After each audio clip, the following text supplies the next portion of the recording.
Hello again. Yesterday I mentioned in passing that there are a sight more people living in Britain than anybody in the government will admit.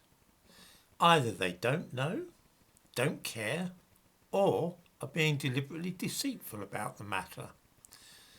Along with an awful lot of other people, I did some part-time work as a census enumerator in 2011, which sounds a good deal grander than it actually was. All I was doing was knocking on doors in the London Borough of Hackney and trying to collect the census forms which people had been sent and hadn't returned.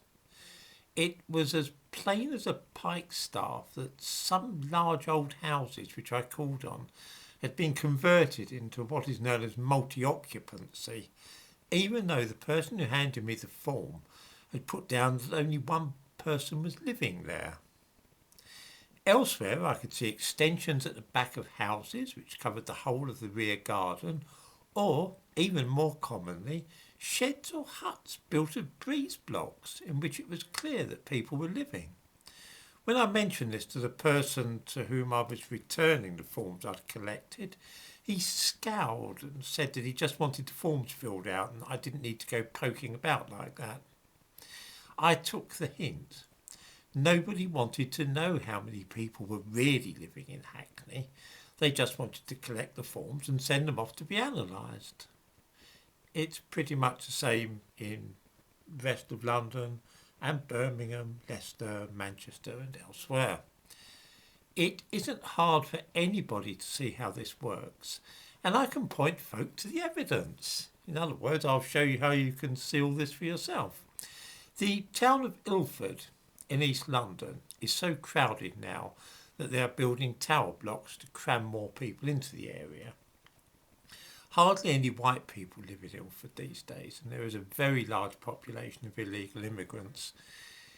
Where on earth do they all live though? Because in most of the residential streets there are still the same number of houses as when I lived there 50 years ago.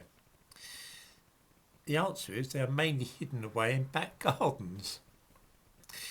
I used to live in a little street called Vicarage Lane, which is in a part of Ilford called Seven Kings. Here is an interesting experiment for viewers to undertake. Google Bradford Road, Ilford. Yeah? Now click on Maps and you'll get Google Maps and you can see in the centre of it Bradford Road, and you'll see a road called Vicarage Lane running to the south of it, parallel to Bradford Road. Zoom in a bit, so you've just got Bradford Road and Vicarage Lane like that, and you can see between them. Yeah? Now switch to satellite view. When you've done that, look at the back gardens between those two rows of houses, the ones in Bradford Road and the ones in Vicarage Lane. You will see at once that at the end of almost every one of those gardens is a rectangular shape. These aren't garden sheds. They're single-storey buildings in which people live. 50 years ago, all those back gardens were lovely. Now they're simply places where many immigrants live, a kind of shanty town. Nobody's gone through the formality of applying for planning permission for these buildings. They're springing up all over the place, as are extensions at the back of the houses. Sometimes the whole of the back garden has been built over with a new single-storey building. The situation is the same with all the other back gardens in this district and, of course, many other streets in a lot of Britain's cities. As I say, they've become miniature shanty towns.